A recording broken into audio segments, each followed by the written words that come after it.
You're listening to the Reds Podcast. This is episode number 85. What happens when everything is going great? You lose your biggest client. You lose your distribution method. You had money in the bank yesterday, but today there is none. How do you get back on your feet? That's what we're talking about on this episode of the Red Podcast. This is the Red Podcast. Real entrepreneur development. Make more money, work less, and live a life of freedom. No BS advice that really works. Here's your hosts, David Hooper and Laurel Staples. Well, everybody thinks that you can just throw something up on Kickstarter, get a ton of money, live happily ever after. It's like one of those romance movies. You don't really see the nitty-gritty details, but you're working hard on this thing. Love your face.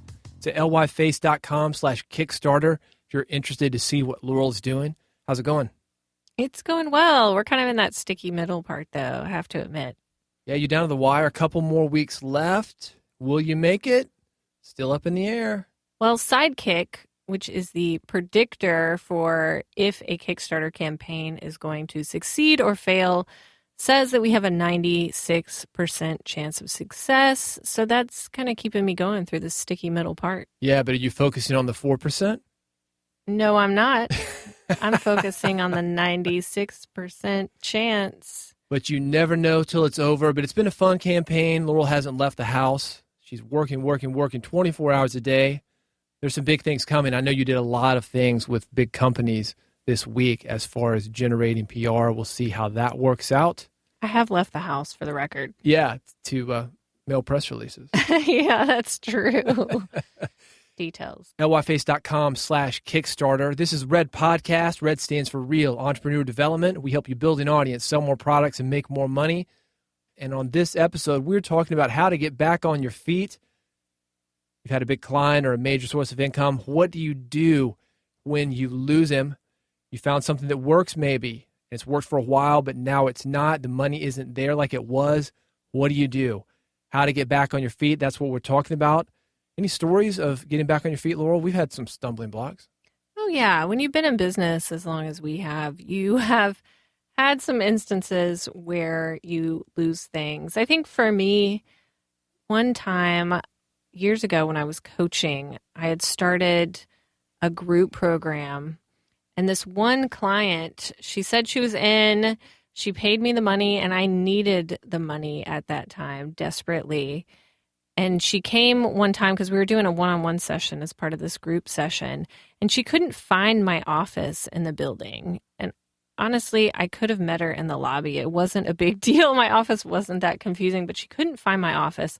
She calls me up on the phone and gets so frustrated that she can't find my office that she just says, I want my money back. This isn't working for me. And she hadn't even started, and I knew I could help her with what I was doing. And that one kind of hit me emotionally at the time. And it wasn't like my whole business was going to fall apart or my life was going to crumble. It's just sometimes those hit you emotionally when you're working so hard to do something and it just doesn't pan out. Just somebody drops out. So I think for me, what I did was I cried for maybe about 10 minutes and then I gave her money back. Well, she wasn't there in the room when that happened. So I cried without her in the room. I ended up giving her money back and just moving on and getting over it. You never know when these things are going to happen, but there are a couple of reasons why they may happen to you. They both stem from not being aware. Sometimes you just miss a changing market. For example, my old business, the music industry, just didn't see it coming, right? Digital downloads wasn't there, then it was there. And a lot of these guys that had been in the business for 50 years and nothing had changed, it changed suddenly. Didn't know what to do. So sometimes in your industry, you're going to have something like that happen. Also, sometimes you just miss the fact that a client is agitated. I think as we've gone on, Laurel, and dealt with more people over the years, we can see these things coming on a little bit more clearly. It's rare to have somebody who's really gung-ho and excited to do what happened to you. Usually there are little signs that when you look back on it, you see that you missed them. Although I've had people gung-ho that then drop out. So yeah? that has happened. But do you have a story of losing a big client or a major source of revenue? Yeah, the biggest thing that's happened to me has been losing distributors. Again, being in the music industry and also with books that I've done. A lot of times those books and the music is not distributed by us directly. It's distributed through a distribution company. And we will have times when a big retail outlet will shut down, or the distributor that gets it to the outlet will just bail on us or go out of business or not pay. Regardless, we're not able to use them again for some reason. So yeah, I've had that happen more than once, unfortunately. Scary each time, but you learn after going through the first one that you will survive, and that's what we're talking about here on this episode of Red Podcast. I think the first thing that you've got to do is don't panic. Don't be desperate, because that's when the bad decisions get made. You've got to keep your head on straight. It may help you in this case to review your financial situation so you know what you have. You look at, okay, I have these other clients on the books. I'm not totally going to die here. Getting a firm grasp on where you are in your finances and where you are in your business will help you go forward at that point. So let's say that you've got a client one day, the next day you don't, and you need somebody to fill in the gaps. One of the things that I see a lot of people do immediately start lowering prices. This happens a lot with advertising. Let's say you've got a magazine, you're getting ready to go to print, and you've got this blank page, nothing on it. They're going to call you with that remnant space. Hey, man, it used to be $1,000 to give to you for $500. While that's $500 that you wouldn't have had otherwise, sometimes lowering prices sets a dangerous precedent. And I think that's especially bad when you're working with clients one-on-one, when it's actually your time, not just an extra page that would have been there anyway. And when it is your time, you want to feel really good about getting the money that you're getting for working with that person. And if you lower your prices, you're probably not going to get as many ideal clients into your business, and you're going to start resenting having to work with these people at lower rates. That's just setting yourself up to lose in the future. Have you ever had something happen in your entrepreneurial career where you said, oh, forget it, I'm going to go get a day job? Maybe like with your retail store, you lost a lease, for example. I never wanted to go get a day job. No. Well, I never wanted to. No. Sometimes I would go down and I would get one of those weekly information books that tells you about all the jobs. The closest I ever got to actually doing something about that, other than picking up the book, is actually looking through it and realizing there was no way I was going to make the money with those crappy jobs within those books. I've definitely searched the jobs on Craigslist in the past, but that's what I realize is every time I would do that years ago, I'd look on there and you get $8 an hour for these jobs listed on there. And I knew if I could just spend that time and get one client, I would pay triple what I would ever get at that job in a month. So it just never seemed worth it to me. Well, speaking of taking on clients, if you lose a client, you find yourself in a desperate situation, something I would add, don't take on clients that you don't like or get involved with a business idea that you hate. I think that's the tendency, other than just simply lowering prices, is you start to compromise yourself, taking on people that you wouldn't work with in a perfect scenario. And I can understand that, but it's a decision made out of desperation, and one that in that instant could make you miserable for weeks or even months to come. You ever had those clients, Laurel? I've done that. I call them client zillas, taking on people that aren't a good match for you and for your business. And if you do take on clients in desperation, those end up being the client zillas and the people you don't want to work with, which gets you burnt out on your entire business altogether. So it's just getting you in this downward spiral with your business when you're trying to get out of a hole. It's easy to go down the list of Maslow's hierarchy and say, well, I need food, clothing, shelter, security, and you start losing your morals. You got to understand that most businesses go up and down, and this is how things work. If you diversify, we've talked about that several times on Red Podcast. This is unlikely to happen, but it's still going to happen. Even if you diversify, even if you see these signs coming up, keep in touch with markets, watch your clients and communicate with them. But it's perfectly normal. It is normal. And I think when you're in the game long enough, you realize that, okay, my business doesn't get as many clients in December, or I get more clients in January, whatever that cycle looks like for you. When you're in it a couple years, you just realize this is part of what I'm doing. And you realize in the high times then you save more money or you do what you need to do to get through the downtimes. So I've got a book on my desk. It's Tony Robbins' Master the Money Game, 7 Steps to Financial Freedom. We talked about it in Red Podcast episode number 84. You can check that out at redpodcast.com/84. By the way, I've got a special offer for you to get a copy of the audiobook free. But let's say you're an author. Let's say you're a guy like Tony Robbins and you're selling books. Bookstores are going under. Let's say maybe Amazon even goes under. That's a problem. So what do you do, Laurel?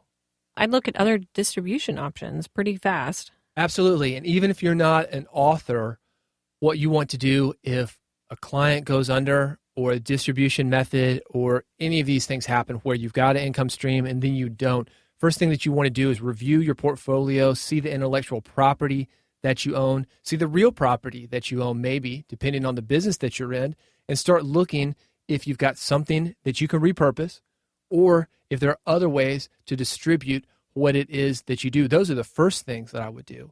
I would reach out to all my business contacts that I have, not in a spammy, shady sort of way, but just reach out to your referrals and see if anyone has new clients to send to you, or maybe see if there's a partnership that you could form that would help you build your business back up. Or maybe your old contacts have recommendations. Say, hey, I think you'd be perfect for this. Maybe they've got something you haven't even thought of, and you'd be in a better situation than you are now.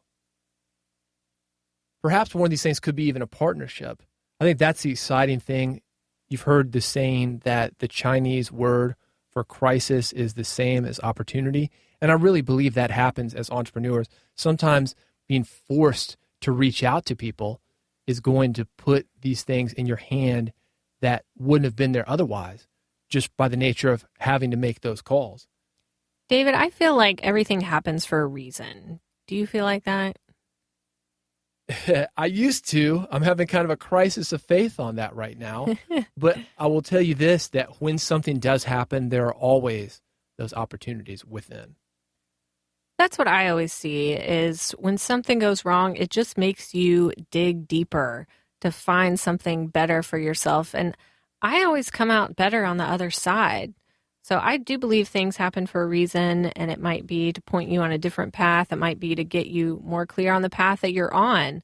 But I think understanding that good can come out of situations like this is really important.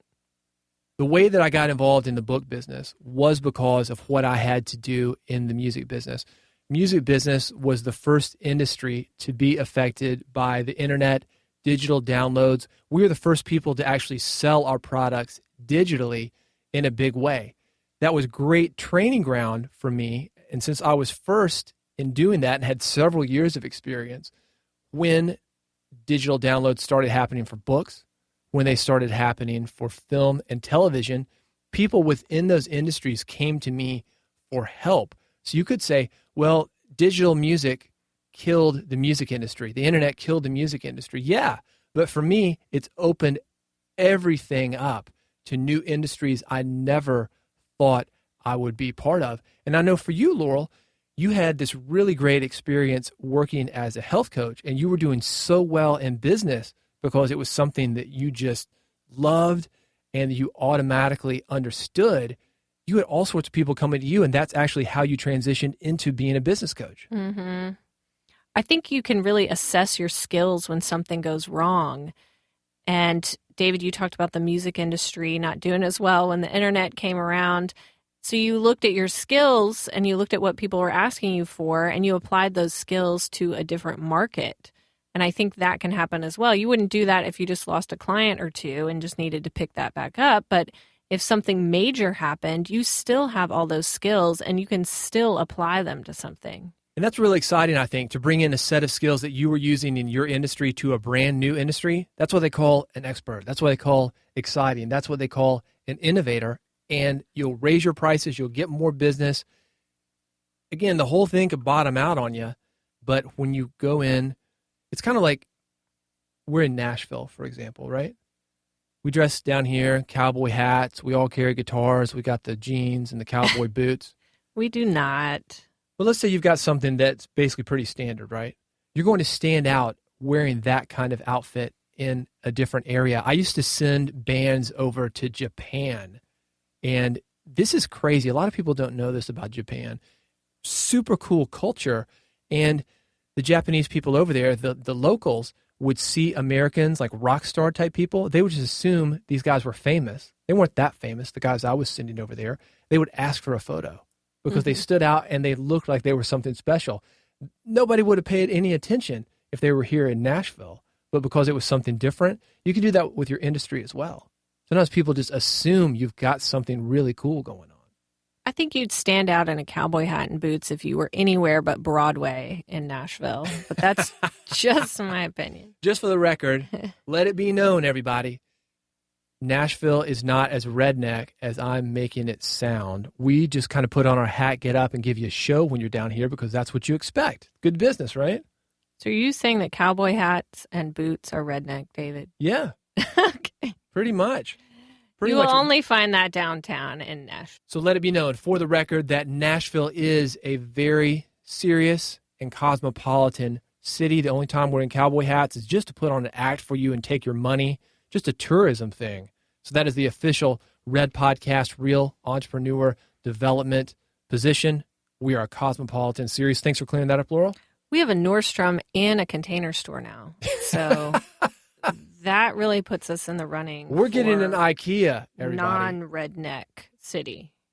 Let's talk about doing what works. That's very important when you want to get back on your feet. If you've got something that was working for you, let's assume that it still works and you need to be doing more of it. A lot of times we have success, we lose track of the fundamentals. Get back to them. This is a great time to do that. This is really important because you want to look at your client base and you want to say, how did I get these clients? How did I find these clients? And if networking was the main way you got the majority of your clients, you need to be out there networking. If giving workshops was the way that you did it, start giving more workshops. So go back to what has worked to get you the clients that you have and keep doing those things. You don't have to reinvent the wheel and find new marketing methods that work for you. Just go back to what works and continue to do it. And I would say never stop doing it. I think a lot of people get in the sales cycle, get the clients that they want, and then stop. And you need to continue going constantly with your sales cycle to keep up the pace because clients come and go, customers come and go, and you want a steady stream of income. Again, that's one of the very best things about having a crisis, which is also an opportunity, is it forces you to look at this. We should all be doing these fundamental things all the time. We should all be doing what works when it comes to getting clients, checking in with old clients on a regular basis, keeping those business connections up. But it's easy to lose track of that thing. It's a lot like life. You think about when all of a sudden you get sick. You start having a new lease on life. You start looking at it a little bit differently because you're forced to. Same way for your business. We've all heard the stories of somebody who's kind of lost track of where they are in life. Then they get sick, perhaps with a terminal illness. Then they start having to look at what's really, really important to them. And what I love about these stories is when they get back in touch with who they really are, what's really important, and what it is that makes their life worth living, the cancer goes away. The terminal illness, it goes away. What you thought wasn't curable, it's curable. And people bounce back, start living. The same thing for your business. The bottom line is you want to get composed and then get back on the horse. Man, you got to. You've got to do it. And I think it's scary. I think the first thing that you want to do when you lose an income stream, or a lot of us want to do, you want to put your head in the sand, act like nothing happened. And I think it's fine to have a pity party. I think it's fine to take the day off. But ultimately, even though this is not your fault, it is your responsibility. If your business is going to keep running, you're in charge. It's up to you to get it back to where it needs to be. Yeah, take the night off, but the next morning, it's back to work. Hop back on that bike. I like it. You have any questions, comments? We are happy to answer them. We've got past episodes. All of this is at redpodcast.com. Got something great now, Laurel. Red 3X. It's starting up. If you want to start the new year right, Laurel and I have a very exclusive mastermind and coaching program. Only 7 people are included in this. It's unlike anything that you have ever been exposed to. If you want the one-on-one help from me and Laurel, us to come in, look at your business, completely reevaluate it, completely rebuild it from scratch, we can help you do that. We're going to get you connected with real entrepreneurs that are working just as hard as you are. This isn't just hot air that we're talking about. These are true connections that you're going to have for life, and we call it Red 3X. It's invitation only. You have to apply to even be considered for it. To get that application, go to redpodcast.com/apply. That's the first step. Second step is a personal one-on-one phone call with either me or Laurel. We'll talk to you, see if you're a good match for it. And if you are, we can talk more about getting you involved. That's called Red 3X. Go to redpodcast.com/apply. Thank you for listening. If you have questions or suggestions, please let us know. We'd appreciate a review on iTunes if you can do that. That will help us to come up more frequently in the search engine and reach more people. We'll see you next time on the next episode of the Red Podcast. You've been listening to Red Podcast, Real Entrepreneur Development. Subscribe today using iTunes, Stitcher, or via RSS at redpodcast.com.